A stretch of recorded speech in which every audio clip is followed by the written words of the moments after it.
Sir ಇಲ್ಲಿ ಸುಮಾರು ವರ್ಷದಿಂದ ಕೂಲಿ ಮಾಡಿ ಜೀವನ ಮಾಡೋರು. ಇಲ್ಲಿ ಆಸ್ತಿ ಇಲ್ಲ, ಐಶ್ವರ್ಯ ಇಲ್ಲ, ಕೂಲಿ ಮಾಡಬೇಕು, ಅವತ್ತಿನ ದಿವಸ ಜೀವನ ಮಾಡಬೇಕು.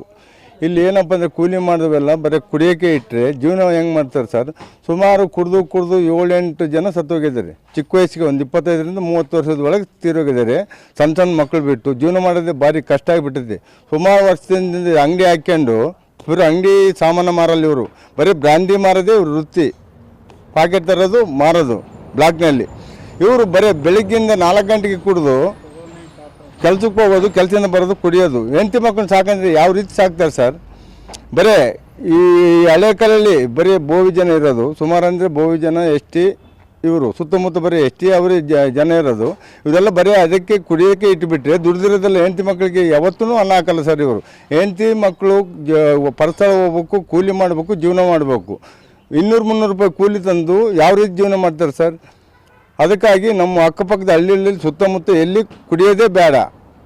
ಕುಡಿಯೋದ್ರಿಂದ ಸಂಸಾರಗಳು ಹಾಳಾಗಿ ಹೋಗಿ ಸಣ್ಣ ಮಕ್ಕಳು ಬಿಟ್ಟು ಸತ್ತೋಗಿದ್ದಾರೆ ಸರ್. ಅವ್ರು ಜೀವನ ಮಾಡೋದು ಹೆಂಗೆ ಸರ್? ಕುಡಿಯೋದು, ಮನೆ ನೀರಿನಲ್ಲಿ ಒಬ್ಬನ ಬಿದ್ದ ಕುಡಿದು. ಹ್ಞೂ ಸರ್, ಡಾಬಾದಾಗ ಮಾಡ್ತಾಯಿದ್ದಾರೆ. ಸುಮಾರು ಅಂದರೆ ಈ ಕಲ್ಲಳ್ಳಿಗೆ ನಿಲ್ಲಿಸಿದ್ದು ಸುಮಾರು 1.5 ತಿಂಗಳಿಂದ ಡಾಬಾದಾರ ಶುರು ಹಚ್ಚಿಬಿಟ್ಟಿದ್ದಾರೆ.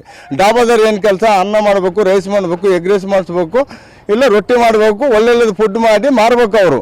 ಅದು ಬಿಟ್ಟು ಬ್ರ್ಯಾಂಡಿ ಮಾರೋಕ್ಕೆ ಅವಕಾಶ ಕೊಟ್ಟರು ಯಾರು ಸರ್? ಅದಕ್ಕಾಗಿ ನಮಗೆ ಇಲ್ಲಿ ಅಕ್ಕಪಕ್ಕದಾಗಿ ಸುತ್ತಮುತ್ತ ಹಳ್ಳಿಯಲ್ಲಿ ಯಾವುದು ಬ್ರ್ಯಾಂಡಿನೂ ಇರ್ಕೊಡ್ತು ಸರ್. ಹಂಗಾದ್ರೆ ಶಾಶ್ವತವಾಗಿ ನೆಮ್ಮದಿಯಾಗಿ ಜೀವನ ಮಾಡ್ತಾರೆ ಸರ್ ಬಡವರು. ಇವಾಗ ಸೀಜ್ ಮಾಡ್ತೀವಿ. ಹಳ್ಳಿಯ ಗ್ರಾಮಸ್ಥರೆಲ್ಲ ಸೇರ್ಕೊಂಡು ಹೋಗಿ ರೆಡ್ ಹ್ಯಾಂಡಾಗಿ ಹಿಡಿದು ಅಧಿಕಾರಿಗೆ ಒಪ್ತಿದ್ವಿ ಸರ್. ನಮಸ್ತೆ. ಹೆಸರು ಆಂಜನೇಯ, ಮಾಜಿ ಉಪಾಧ್ಯಕ್ಷರು.